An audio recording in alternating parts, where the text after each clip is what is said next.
kelompok A akan mempresentasikan hasil kerja kelompok kami. Kemarin kami mendapatkan tema yaitu filsafat ilmu komunikasi. Sebelum itu, izinkan kami anggota kelompok ingin memperkenalkan nama kami. Nama lengkap saya Diva Maradela Strada sebagai moderator dan teman saya Asyifa Hafsah Jafar sebagai editor PPT, dan saya Madinah Masyarifah sebagai presentator. Dan saya Muelong sebagai kameramen dan editor. Baik, terima kasih teman-teman. Dan sekarang waktu dan kesempatan saya berikan kepada pemateri kami yaitu teman Madinah. Silakan teman. Baik, jadi teman-teman dan Ibu Sharon, kemarin kami mendapatkan materi tentang filsafat ilmu komunikasi. Nah, sudah pasti kita akan mulai dengan terlebih dahulu membahas hakikat ilmu komunikasi. Sebelumnya, Ibu Sharon juga memberikan kami tugas untuk membuat makalah. Nah, di makalah itu kami memberikan 3 rumusan masalah. Di antaranya, yang pertama kami membahas tentang apa sebenarnya hakikat ilmu filsafat. Yang kedua, apa hakikat dari ilmu komunikasi, dan setelah itu kami sedikit menambahkan tentang hakikat ilmu komunikasi. Jadi keduanya itu digabungkan. Dan yang terakhir, kami membahas tentang kira-kira apa saja cabang dari filsafat ilmu komunikasi itu sendiri. Jadi kita akan mulai dari filsafat ilmu komunikasi. Nah, dari namanya sendiri kita sudah bisa melihat bahwasanya filsafat ilmu komunikasi itu merupakan sebuah gabungan, tentunya dari filsafat dan juga ilmu komunikasi. Jadi kita akan coba membahas sedikit dari satu persatu. Di filsafat sendiri itu para ahli ataupun para ilmuwan itu mengatakan bahwa filsafat itu adalah upaya berpikir radikal atau upaya berpikir dari akar hingga akar-akarnya.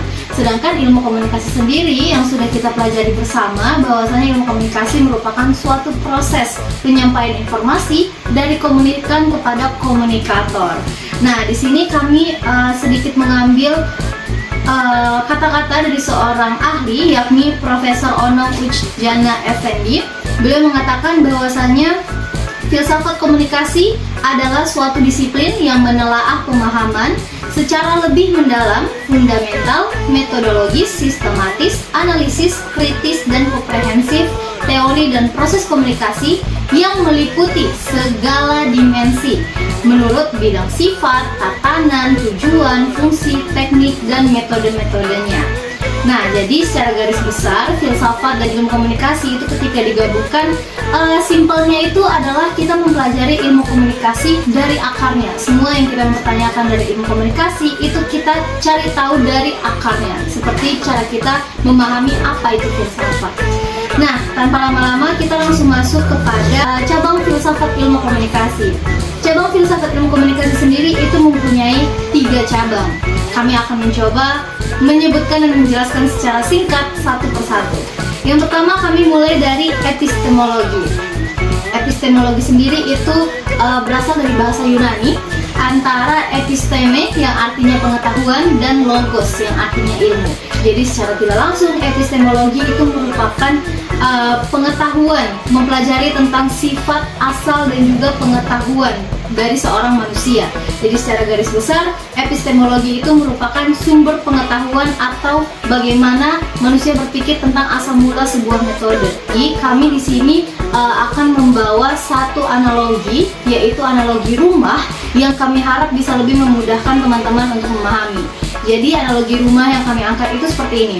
Kalau misalkan epistemologi itu, kalau misalkan anggapan sebuah rumah, kita berpikir kenapa bangunan itu kita sebut dengan rumah. Apa alasannya? Jadi andai kata Diva menganggap bangunan yang sekarang kita shoot ini itu adalah rumah. Nah, alasannya kenapa Diva memilih bangunan ini disebut rumah? Mungkin teman-teman akan bisa lebih memahami ya apa arti epistemologi jika kami menggunakan analogi itu.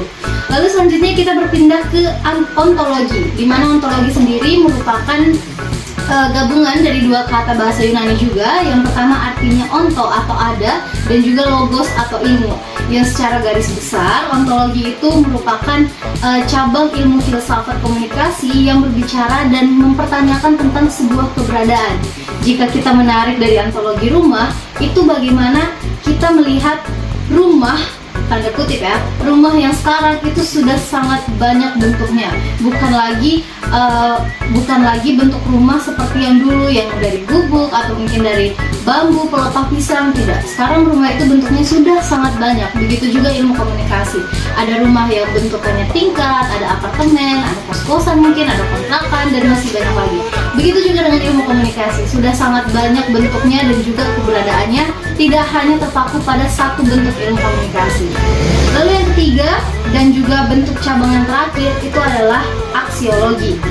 Nah, aksiologi sendiri itu juga berasal dari bahasa Yunani, yakni penggabungan dari dua kata, yakni aksio atau panas dan juga logos atau ilmu. Dan secara garis besar, aksiologi ini lebih berfokus kepada pembahasan mengenai suatu manfaat atau manfaat atau sesuatu yang bisa kita petik dari pengetahuan itu sendiri. Jadi kalau misalkan andai kata rumah, kita berbicara kembali tentang rumah, itu bagaimana kita berpikir rumah itu memberikan manfaat kepada kita untuk sehari-harinya. Begitu juga kita menariknya ke bidang ilmu komunikasi. Mungkin sekian dari presentasi kami hari ini. Kami sudah membahas sedikit tentang hakikat ilmu komunikasi dan juga keduanya, dan kami sudah mencoba menjabarkan secara singkat bagaimana cabang ilmu komunikasi dan mencoba membawanya kepada analogi rumah yang kami harap bisa lebih membantu teman-teman dalam memahaminya. Kurang lebihnya seperti itu, saya kembalikan kepada moderator. Baik, terima kasih Kak Marina. Baik ya teman-teman, sekian hasil presentasi dari kelompok kami. Mohon maaf bila ada kata atau tutur kata yang dari tadi tidak berkenan di hati teman-teman. Baik, kami kelompok A mengucapkan terima kasih banyak dan bye-bye.